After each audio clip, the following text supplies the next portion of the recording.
Hello, everybody, and welcome back to Uncommon Sense. A special warm welcome to those of you who are tuning in for the very first time. You're now part of our Uncommon Sense family, a program devoted to real life and real people. We're very grateful to our guests to come on our program and share their wisdom and their experience from their life's choices. With me today is Dwight Carlson. Lives in Ann Arbor, so welcome to Midland. He is a graduate of GM Tech, now called Kettering University, and he is the proud founder of three technical companies, Zycom, Perceptron, and Coherix, in which my husband Ted and I have a very tiny investment. Dwight has a lot of interests separate from his companies, and one of them comes from the heart, and that is helping people have more jobs in Michigan. How do you start companies, or how do you get things going so people have more job opportunities? And of course, he thinks you have to make things. So I'm going to ask him, what do you mean by making things? Well, certainly making things to an engineer like myself is about making things better and making things faster and making them more economical. But to other folks, making things, if you're doing research at the University of Michigan, finding cures for diseases, making things would be different. Certainly, Michigan has had a tradition of being the place where people come to learn how to make things. And when it goes back several decades, everything from pharmaceuticals on the west side of Michigan, furniture on the west side of Michigan, cereal at Kellogg, here in Midland, chemicals and polymers, materials. In the southeastern area of Michigan, automobiles. So we certainly have a rich tradition here in Michigan of making things. When you make things, does it mean you displace other things?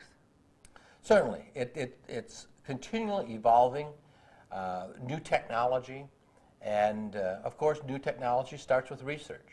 Mm-hmm. And we're very fortunate in Michigan to have some major research universities. And what we're evolving to as a result of the global competition and the financial pressures on corporations, more and more research is being reduced in industry. And as a result, the research load is now being picked up by our universities. As an example, the University of Michigan does more than $800 million a year of research right now. And our challenge in Michigan is, in trying to make things better, is to transfer that research into application in industry. And that's a process that I call the innovation pipeline. And tell us more about that. What does that mean? Well, it starts out with an understanding that it's a process which starts with research, fundamental research, basic research, where we are delving deep into first principles and then developing various concepts. Once the basic research, the basic idea is developed, then it's a matter of transferring the technology so that it can be incorporated into goods and services, products. What does that really mean? Well, it's something that we're certainly learning how to do here in Michigan. If you look at other places in the country like Boston or Silicon Valley, they have learned how to do this. Well, let's just start with what does that mean to transfer? Give us a detailed discussion of something that's discovered at the university or even in a company, and then what? Let's take an example. Okay. Digital holographic imaging. Which is, in simple terms, what?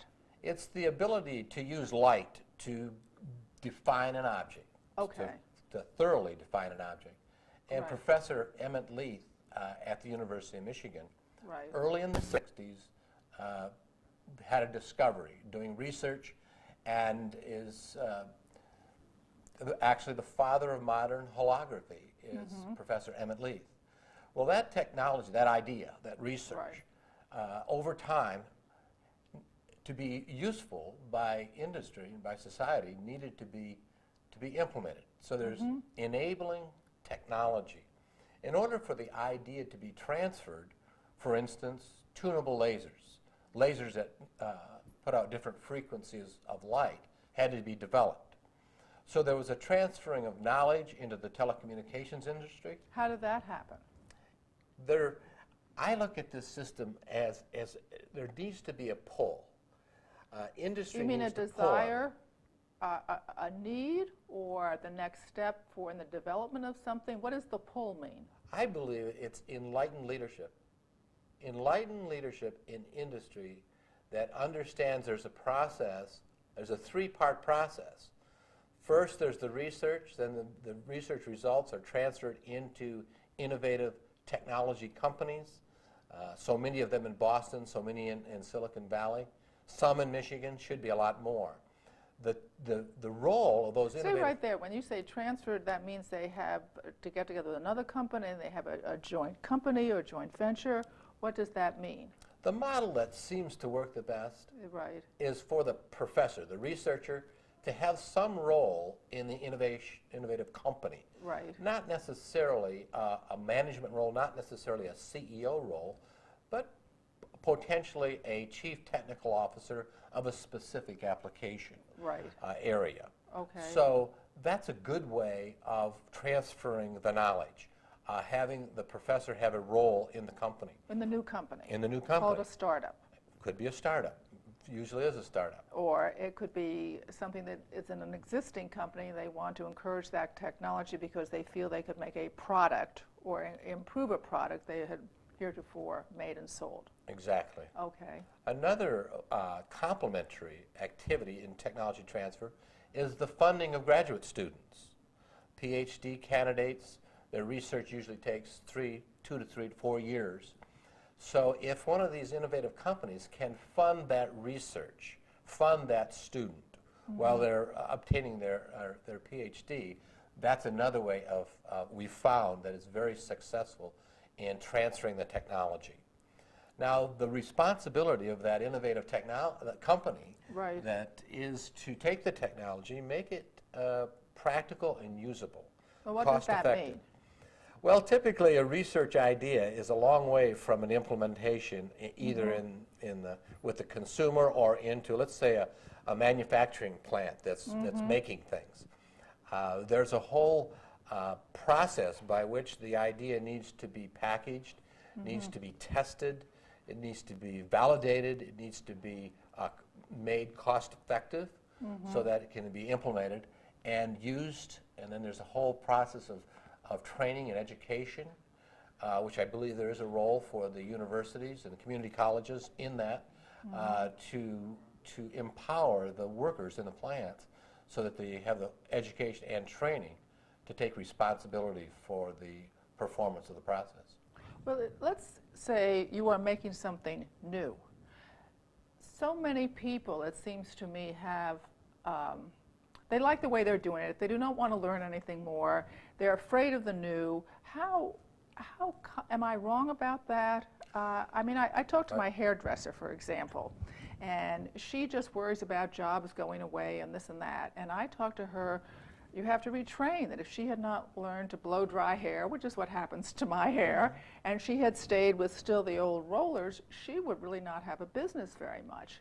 But she doesn't really see that. And so the question is, when you make something new, however it gets made, how do you persuade, one, people to buy it, and two, from the worker's point of view, that they need the training or the whatever to be part of the process that delivers, makes, creates, ships this product? So it's two questions there. Right. I believe it starts with leadership. I think it's leaders that keep people informed of the fact the world is changing and changing fairly rapidly, and even those of us in the conservative Midwest need to recognize that this is a fact, and that it's the leader's responsibility to keep people informed and put the sense of, create the sense of urgency.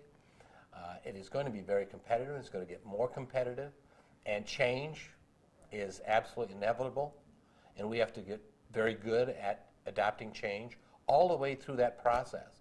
We have to move research quicker into the innovation process, these innovative companies. We have to have the willingness and the openness to take the risks. And some of these risks are pretty large when you're talking about a major corporation making a change in its process. Right. But in order for us to be successful going forward, we have to take those risks. Now, you're a good leader, it strikes me, for a lot of reasons. One is, well, I should say with some things I really admire about you. I admire you have a mind that sort of ranges all over. I love it that you settle on a new idea and you see how it could flower when nobody else sees that. I love your enthusiasm and your energy and your sort of bright optimism. And I think that a lot of people must, because what I heard was several of the people who have been working with you in prior situations have now come with you, even out of retirement, for Coherix, for this new effort. What is it they see in you? Well, today they see a more experienced leader. Mm-hmm. Leadership, like anything else, takes time, and practice makes perfect. And when I started over 30 years ago, you wouldn't have identified me as a good leader. But you practice, you work at it real hard, and you try things, and you realize that leadership's all about people. And it's not a few things. It's 1,000 little things that all have to do with people. Like, well, give us a few examples. What about people? Well, I believe people, especially in America, we are sort of in a culture, we like to be on a winning team. And we'd like our leaders to define what is the objective of the team, what is the vision, what is the mission of our team. And that's very important. And leaders need to learn how to articulate, why are we doing this? Why is this important? What does this mean to not only the individuals involved, but to the community and to the country and to the world, for that matter? What are we about? Why is this important? Why is this going to be exciting? And then the leader needs to relate this to the people in the company. And what I have as a process for every company that I start is we go through developing our business philosophy. And we identify every aspect of the business, and we do this in what we call all-team meetings. So we're doing this with all the people in the company. And it's something I've learned how to do by doing it. And every time I do it, I get better at it. And I think that's a big part of being a good leader, is just having had the opportunity to do it a number of times and get better and better. But I hear you say you solicit other people's points of view. Even setting the framework, the dynamics within, is important to hear, dialogue, and agree, I guess. Exactly. People need to understand. They need to be part of it. They need to develop the vision, the overall mission of what we're doing, and really buy into it. And they do, because everyone wants to be on a winning team. Right. What role does trust play from the leader to the employee? It's huge. And I think leaders, at first, I certainly didn't realize that it's natural for people to have a distrust of leadership, and it never goes away. So you need, as a leader, you need to be comfortable realizing that the people are watching you all the time. And it's all about trust. Do you walk the talk? Good leaders have to articulate what their values are, what they believe in, and then people are going to be watching all the time to determine whether or not you're consistent, if your actions are consistent with your words. Do you mean your actions at work, or your personal actions, or both? I think both. I think they're very cognizant of the person, and they want to have a good leader. They have their views of what a good leader is, and they're always matching what their leader is doing to what they believe their definition of a good leader is. Their definition. Their definition. Does the definition of a good leader change company to company or place to place, do you think? I think it has a lot to do with the culture that develops within the company. The company, in putting together its business philosophy, I think goes a long way to define what a good leader for that business is. And so the people learn that and they calibrate that while they're going through this process of developing the business philosophy. And so things have to be consistent. Well, what is the role of, or what is the allowance, the give for failure when you're a leader, either yourself or the people around you? What I've found is that if you are very honest with people, they are somewhat forgiving. It's very, very important, in my opinion, that the people in the company, all the people in the company, have all of the information. We Americans especially, we can handle bad information. We're very resilient. What we cannot handle is not being informed. We want to be informed. And sometimes leaders will have a tendency not to tell people the bad news, and they're trying to protect them or whatever. And it's a mistake. Tell people everything that's going on, the good and the bad. They can definitely handle it. No problem. And what tolerance should the leader have for, or creating a culture that it's all right to take risk and failure? To what degree is that good? To what degree is that perhaps not so good? You know, I think it varies by the type of company, and certainly the type of companies that I have created, and Coherix as an example. Our stock and trade is innovation. So we're all about coming up with new ideas that are better than the current ideas. And you're going to, not all of these ideas that the team's going to come up with are going to be great. Might not be commercial ideas. Right. So you're going to have a lot of ideas. Some of them are going to fail. Some of them are going to be successful. And you have to let people try things. Do you feel, do you think that, well, I was going to say that certain kind of people are drawn to this sort of continual change idea, and certain people are drawn away from it or pushed away for it, and therefore, what would you look for when you were going to hire someone for this kind of a company? What qualities? The first thing you look for is attitude, because attitude is sort of innate with the person. You can train and educate almost everything else. So, and I think for this type of a company, an innovative technology company, there's a certain can-do attitude that's necessary, because you're coming up with new things, and some are, to implement a new idea, sometimes very difficult. Yes. So you have to have a lot of energy and a lot of confidence. So attitude is important. But also, you have to have a balanced team. You can't have a team that's all innovators. Right. You have to have a team that's made up of people who are real get-it-done people. You have to have people that are good integrators, that work well with people and can develop the team. And then you have to have people that are very good at administration, that are very cognizant of things that have to be done right, especially as you take a company public. More and more today, and rightly so, things have to be done right.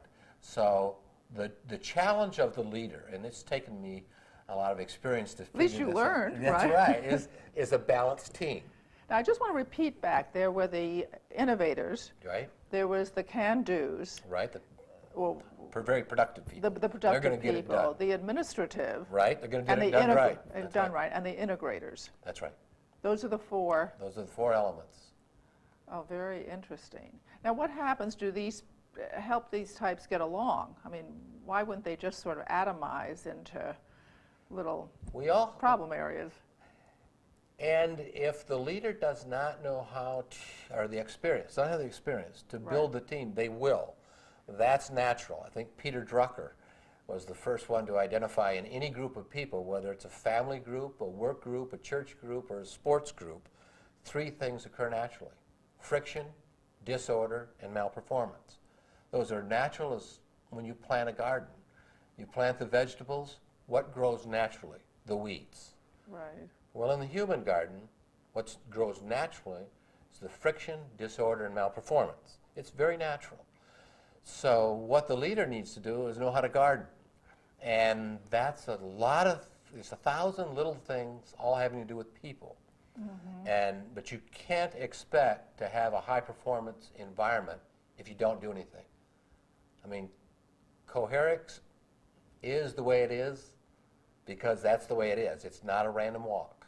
We know how to do this. We know how to create this problem-solving, very open, very dynamic culture. Now, just tell us a little about the week or the month. Do you have regular meetings, or it's on the fly, or how do Right. you, what works, at least from your experience? In the beginning, you have a lot of meetings with the whole team. Like right now, we'll have two all-team meetings a week because we're hammering through the business philosophy. What is this company all about? What's our fields of interest? What do we think about customers? What do we think about profits?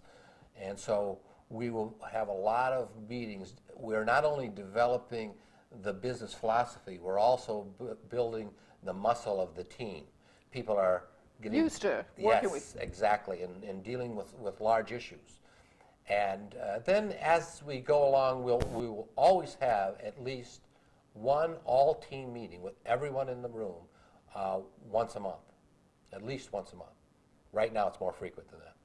Now, who would be in the room? Would be all employees? I mean, were there fabricators or whatever, Right. whatever, when you get to that point, or? Right. We call them team members. Team members. Team members. Every team member is in the room, and it's a very open. The reason that Coherix people come to meetings is to contribute. The way they contribute is by asking questions. Are there any dumb questions? No. Are there dumb answers? Yes. And they're encouraged when they hear an answer that doesn't seem to be right to challenge it. So I'm challenged all the time by people, and I encourage that. And that's how you get to a problem-solving environment, is people realize that the leader wants to know the problems, enjoys the challenge of someone identifying a problem in front of the whole group, no matter what the problem is. So in its experience, I mean, after doing this for 30 years, I've heard, I can deal with all of the situations. I had in one of my companies at one point in time, we were having a difficult period. And one of the fellows stood up and he said, Dwight, you've been CEO of this company since we started. It's not going well, and I think you should be fired. In an all-team meeting. And and he was serious. Right. And at the point Great that he could say it. that he might have been right. And if the board of directors could have probably found someone better, they might have. Right. But it was just happened to be a very difficult situation that we worked our way through. And my experience, I think, helped to do that. But nothing that I could have done would have strengthened that team more than someone standing up and trying to fire the CEO. And he was serious in the meeting, and there was no repercussions. He was promoted. He is now at Coherix. What a testimony. But is it another way of saying it that you look for the best possible, not answer, but decision? Is that Exactly. what you're really aiming for? Exactly. Right. If you can have more than one mind focused on a problem, you'll get a better answer. Being an entrepreneur, it took me a number of years to really understand and learn that ideas and solutions that are developed through contributions of a number of people are better solutions, no question. I mean, at some point in time, you run out of time, and Right. the leader has to make the decision. Right. But you'll make a better decision if you have more input. And if you can come to a consensus, you'll come to the best decision. We want to thank Dwight for being with us today. He's taught us many important things. One is to respect and admire the ability to make things. Michigan has a long history in all parts of the state in this area. Second, the absolute necessity of encouraging and finding ways to fund research through graduate students, or invite the professor in, or having corporations probably spend money, although he didn't say that, more on research, and finding some way where the products, the ideas, whether they're improvements or their original products, can be put into some kind of commercial or market environment, whether it's a new company or a merger or a joint venture or any of these kinds of things. Also, he talked about the necessity of America has to face the fact that we are everywhere changing all the time. So don't hold on almost anything as a given, although he didn't exactly say that. But everything will change more and more and more. The speed is picking up. So all of us have an opportunity and obligation in our lives to understand that and be nimble. He talked a bit about leadership. It all starts with the leader. It starts with a business philosophy. You meet often until that's developed. A leader needs honesty and to convey what he knows or she knows, good, bad, or otherwise, probably immediately or close to it. You have to have an environment of trust on both ways. People need to come to meetings with an attitude to contribute, and the way they contribute is to ask questions. And even to the point where you challenge the CEOs and the CEO's assumptions or even performance. He also talked about when you build a team, there are certain types of people you needed to look for. You need to look for the creators, you need to look for the integrators, you need to look for the sort of fabricators and the administrators.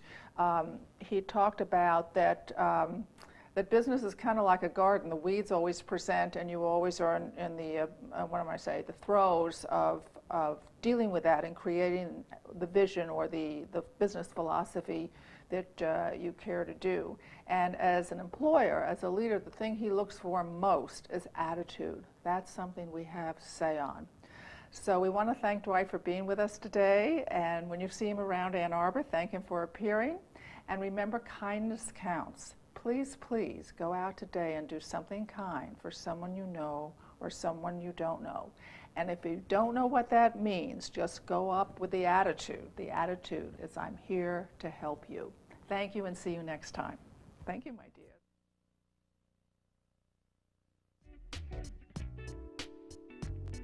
To contact Junia, send her an email at info@juniadome.com.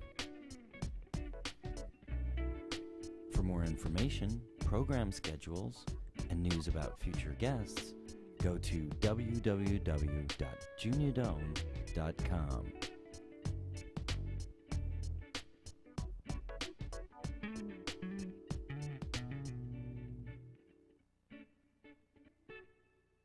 Thanks for joining us. See you next time for Uncommon Sense with Junia Dome.